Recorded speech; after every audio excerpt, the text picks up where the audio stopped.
Hi everyone, and welcome to our first video for our website design course. The goal this week is that you'll create your classroom website, you'll start working on the home page, and you'll share your website with me so that I can view and help you edit your website prior to you making it public for the world to see. So the first thing that I would like you to double check is that you're logged into the Gmail account through which you want to create your website. So it's not impossible if you accidentally create your website in your personal Gmail account and you meant to create it linked to your professional account or another personal account that you have, slotted for your classroom website. But one way to check that is you can just type in gmail.com, and if it brings up the inbox that you were envisioning, then you're good to go. So you want to be logged in to that Google account, and then the next step is that you'll navigate to Google Sites. So you can get there by typing sites.google.com. And this brings you to the old Google Sites page, and you can see on this page that popped up for me, I have a bunch of websites that were shared with me, a couple websites that I was playing around with for my classroom, but the new Google Sites is accessed over here on the left, and you can click this new Google Sites button. Another way you can get to the new Google Sites is to type in sites.google.com/new, and that will bring you right to the new Google Sites.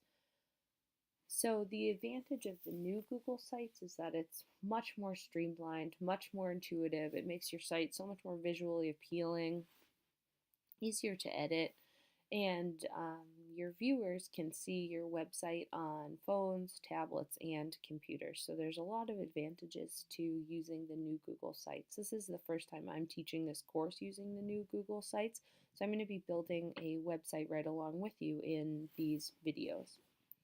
So once we're at this I'm going to close this tab. Once we're at this new Google Sites homepage, you can see there's not much there if you haven't already been playing around with your Google Sites. You can click Create a New Site, this button down at the bottom with plus sign. And this is your new website building in front of our eyes. So I'm just going to poke around here and show you some of the options, and then you can, when you're doing this on your own computer, you can continue to play around and start building your website. So I'm going to name my site by clicking right where it says Untitled Site, and it highlights this, so I'll get rid of that. And I'm going to name my website NCTA Spring 17 Examples. It's like the name of my website, and it will duplicate down here. This is changeable, so if you type something in today and then decide that you need to be more specific, or you'd like to change your website, that's perfectly doable. And so this is the site title, and then this is the page title. So I will click on this, and it brings up my options for text. So the first thing I'll do is type into it, NCTA example site. And you can see that it went onto 2 lines, so if you want to edit the text, you can drag this. So it brings it onto 1 line. Then you can grab this little series of dots and you can slide it right to left, so now it's centered again. If I click in this box, it brings up some text options. The style, so title is the largest font, heading is a little bit smaller, and then subheading is a little smaller than that, and then normal text is the smallest text that you will see. So this is not super important for your title, but within your website it's important to visually organize your pages with different sized fonts depending on what you want your viewers' attention to be drawn to. You can change the orientation, so you could make it right justified. I'm going to keep mine centered. You could insert a link, and then you could get rid of this if you didn't like it. You wanted to delete the title. So another option is that you can change the theme of your website. So if we go over here to this tab, Themes, right now the default is simple with this teal color, the white text with no, it's referred to as the light style. You can change classic, heavy, change the color, and then you can also choose from these different things. So we have the Aristotle theme with the blue bar and the classic text,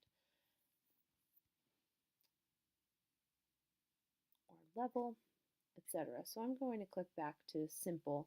Now to further customize this, once you've chosen the style of the theme that you would like, you can change the background image here.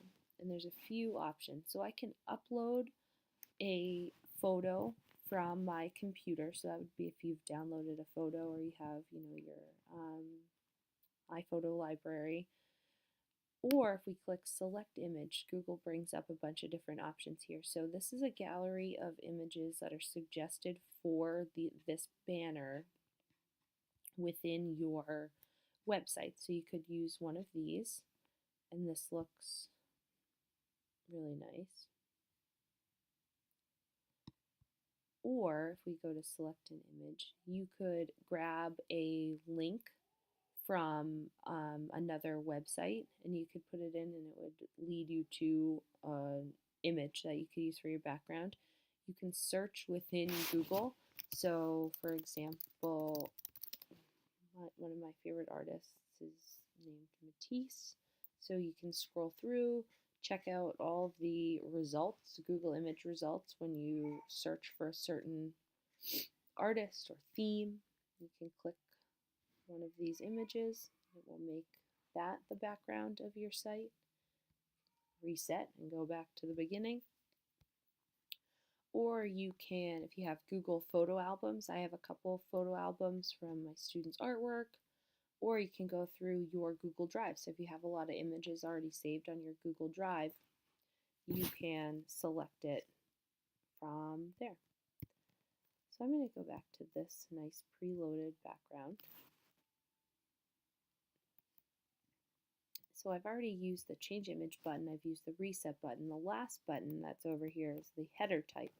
And this allows you to change sort of the look of your site. So large banner means that this will show up a pretty significant portion of your screen.